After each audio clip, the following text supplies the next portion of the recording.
What's going on, guys? It's Kyle. Welcome to the Stock Goat YouTube channel. In today's video, we're going to be covering the SoFi stock.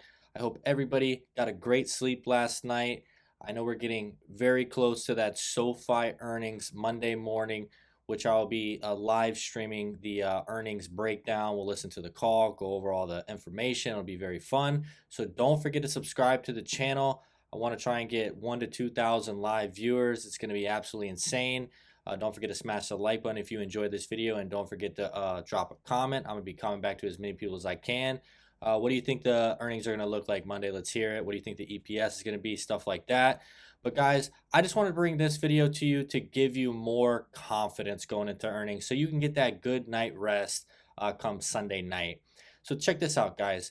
The bears out there have an endless amount of bear headlines that they go with, a lot of bear fantasies, and it's very easy to do that when you compare SoFi to a legacy bank using fundamental legacy bank metrics, PE growth, capital ratios, delinquencies, charge-offs. I mean, you could write a freaking Harry Potter book, on just lending. It'll never stop. You can always find something wrong eventually, okay? That's what lending is. It's risk. You just need to manage your risk and you will get rewarded.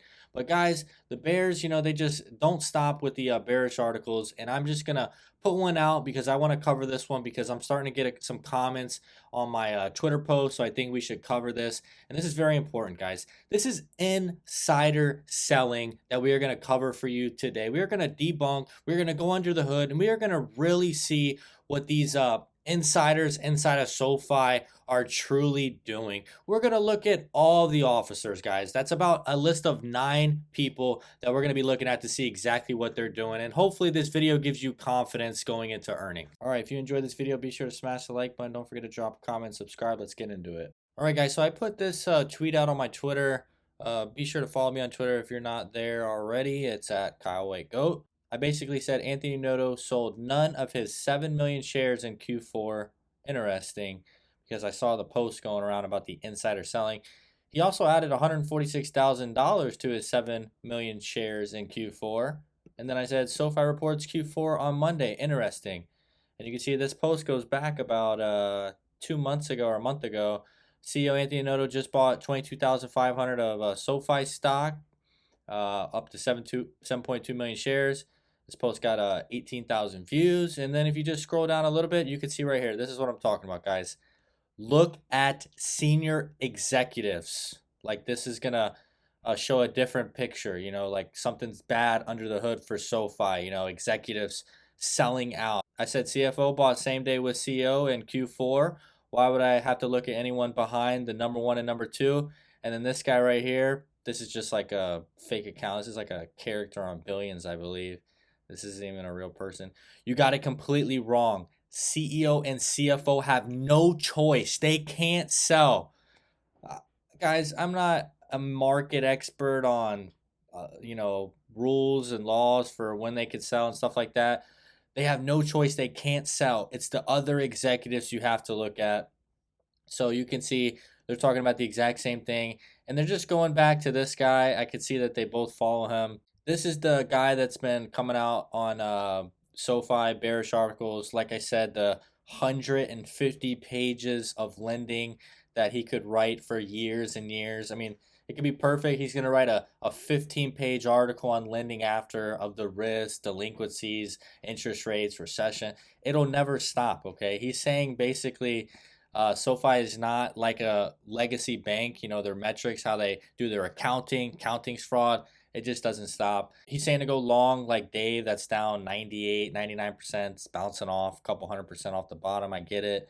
The micro mini cap. It's just, he's just out there trolling right now. So don't go onto his Twitter and give him a bunch of impressions, stuff like that. You can just look at the post here and we'll go through real quick. I'll give him a little bit of I'll give him a little bit of his time right here. He's going to get my time. So take a look. This is the post he said right here. He tagged me. It's a couple of days ago, but check this out, guys. These are the things he's talking about with SoFi. I mean, like I said, look, it's a Harry Potter book. It'll never, look at this. I'm going to, look at this. It doesn't stop. Look, oh my goodness. SoFi is a bank, bot farm, anonymous accounts, so fake accounts, one of a kind accounting, delinquencies, credit risk, member growth from bidding top dollar Credit Karma. This is brand new. This just came out. Nothing viral, marketing costs allocated, banks pulling back on buying first to default bottom, priority payment personal loans, fintech platform, LATAM, non-pass muster, two insiders buying, everyone else selling. You see what I'm saying? Guys, you could write a book on this stuff. He just doesn't stop. It's kind of funny. Discovery gap down, so we're compared to Discover now, someone who hasn't grown their profits for 13 years straight. Gap profitability means nothing. It's the same as brushing your teeth. CFO and the new CFO never CFO'd before. The prior skillful CFO left. 4 PE absurdly high, more than Nvidia, smells rotten. Prove me wrong. Well, I can tell you right now, we're gonna go over this post right here that you're talking about, these insider sells, and we're gonna debunk this and cover it, guys. These are all the sells they had in 2023 coming from the officer. So that's what we're gonna look at. We're gonna look at the I believe it's like 8 officers. So let's take a look. So this is SoFi management team. You can see they put up about 12 people here, but not included is this Katie Wells. She's not included. This William Tanona, this Kelly and Anna. So they're not included. So that brings us down to 8. You know, I believe the like higher ups, the officers. That's exactly who we're going to be looking at. Okay. And I just want to show you guys a big thing about these officers is they get paid in stock. I believe quarterly. Okay. Maybe it could even be monthly for some, but they get paid in stock. That is their compensation. So when you see SoFi have a quarterly compensation of like, you know, let's say 65 million, like last quarter or around there, it goes to their employees for bonuses. It also goes to their officers. So these payouts do go to these people in stock. So they're getting paid new stock every single quarter. So, you know, think about it as, you know, they might have reasons to sell, you know, financially, you know, in their life, and they still have skin in the game with SoFi. But just because someone sells doesn't mean they're not bullish on the company. If the company is performing well, they may be selling for financial reasons, you know, that they can't be 100% invested in SoFi. So here we go, guys. We have what those guys were tagging me in. They followed this guy. He's pointing out the insider selling. The CFO and the CEO buying, it means absolutely nothing. They're not allowed to sell. Somebody please drop a comment if Anthony Noto and Crystal Point aren't allowed to sell. I would believe they're allowed to sell in America, even if they, you know, I don't know. It's crazy. All right, we're going to go to CEO. We're going to start with him. Anthony Noto, you can see we have 0 insider sells, hold 7.6 million. So that should get you more bullish than anything. This is the number one, guys. This is the golden boy. The dude isn't selling. He's even buying. I'm not even listing the insider buys coming from him, but I'm just showing you he hasn't sold anything. He's been adding throughout the year. 2023, no sells. Let's go to Crystal Point, CFO, the number 2. 0 insider sells. Owns 913,000 shares, guys. I mean, what, about $7? It's probably worth around $6-7 million right now. Number 2, boy. I mean, no selling, okay? Let's go to the number 3, the CEO of Galileo. This is what he's bearish on in the article, too. He's saying, Galileo, it's done. It's worth nothing. It ain't going nowhere. I get it. I get it.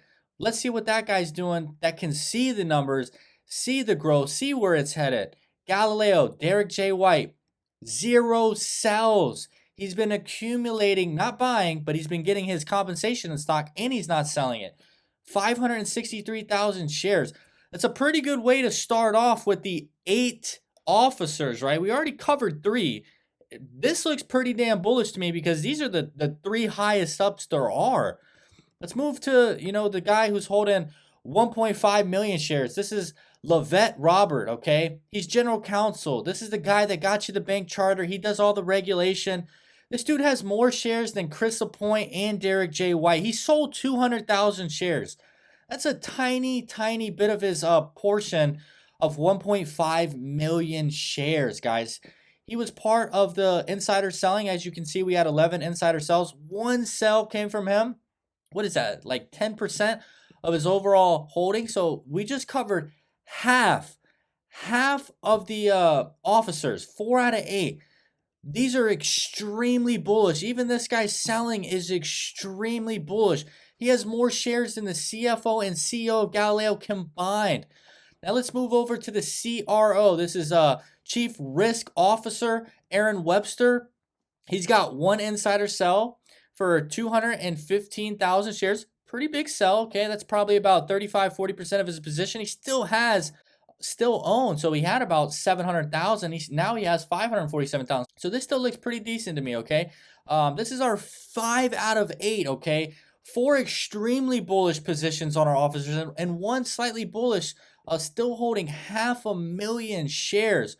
Now, this is where it gets a little bit tricky, okay? It's easy to look at when he posts this, all the selling, and we can see this is where the selling really starts to kick in because we had 11 insider sells. So this is Lauren Webb, and you can see she's the chief marketing officer. So she is a top 8 at the SoFi, and you can see she sold 235,000 shares, but she still owns more than she sold, 315,000 shares. So maybe she is, just keeping her finance risk tolerance in SoFi right in line, and because this is her compensation. So it looks like she does believe in the company, but she still likes to take money off the top when she gets paid, probably put that into her own financial life savings account. This is, turning into cash. So 2 insider sales coming from her, still owns 1/3 of a million. It looks decent to me. Okay, it looks like she is still, bullish on the company. She's holding 300,000 shares. She is absolutely insane in marketing. I mean, she is going to take this company to 1 million users per quarter, in my personal opinion. So, I mean, we are down to 6. We just covered 6 officers, guys. These 4 right here look extremely bullish. Aaron Webster and Lauren Webb, they look decent to me. They're still holding 500,000 and 1/3 of a million shares. Okay. Now, these are, the bigger sells that we're going to cover, okay? And you can see one insider sell came from Chad Bourne, the president of SoFi Bank. He did join SoFi a little bit later. So what happened was he was getting all of his shares awarded, and he didn't sell for like a year and a half, and then it looks like he just sold like half of his shares. You can see he sold 240,000, still owns 240,000 shares. But remember, guys, all of these people shares will go up because they get awarded in stock. So this is not just the minimum. They don't have to buy shares, okay? They get awarded in shares. So that's something to think about as well. So, yeah, he sold half his position. It looks a little bearish, but he's performing well. SoFi is hitting record EBITDA each quarter. Lending continues to grow. It's the president of SoFi Bank, SoFi Lending. Now, here we go, guys. 4 of the 11 insider sells came from Jeremy Rischel, the CTO, Chief Technology Officer. He sold more shares than he owns, so he still owns 343,000, but you can see he's the only person that sold more shares than he still owns. So he's selling like near 60 to 65, 70% of his shares. So he's been selling more than anybody. 4 out of 11 of the total amount of insider sales in 2023 came from this one guy, okay? So that's where you see you got all these sells, and his name just keeps popping up, popping up, popping up, popping up, popping up. So guys, I just wanted to, cover this for you guys. I wanted you to see what the top 3 players are doing. No sells, no sells, no sells. General counsel, this dude is bullish than ever. These 2 solidly bullish, and then some people are, selling a little bit more aggressively, half of their positions or more. So you need to take this information and understand these are the facts for 2023, and these guys are all going to get awarded stock. So everybody's total will go up because they're getting rewarded for what they are doing inside of the company. And guys, this Lauren Webb, I mean, she's a freaking animal. Just because she's selling 235,000 shares, these are going to go up too. She's going to be probably back to 500,000 by the time this year ends. So it's just something to think about, okay? These guys get awarded and they sell for different reasons, but look at the top 3. I mean, these are very successful people, and they probably have a lot of money saved up, and they don't need to sell their shares. And this is what I want to see. CEO of Galileo, no sells. Jesus, oh my goodness. CFO number 2, no sells. Anthony, no sells. You need to do your due diligence and maybe look into this further of these 3 officers selling a little bit more aggressively. But, something to think about, guys. I just wanted to show you this, and I think that guy is going to be completely wrong come Monday, and he's going to see SoFi really starts to take off because the sentiment is going to change when they turn profitable and guide for stronger profitability. If you made it to the end of the video, I want to say I really do appreciate it. I enjoyed doing this video for you guys. I'm very excited for the SoFi earnings. Couldn't be more bullish just looking at the top 3 players of the SoFi officers right now, exactly what they're doing, not selling at all. And also Andy Noten, CFO, are also accumulating some shares in Q4. Extremely bullish. Once again, my name is Kyle. Don't forget to subscribe to the channel. We're going to be live streaming. Don't forget to smash the like button. Don't forget to drop a comment. I'm going to come back to as many people as I can. Once again, have a great day.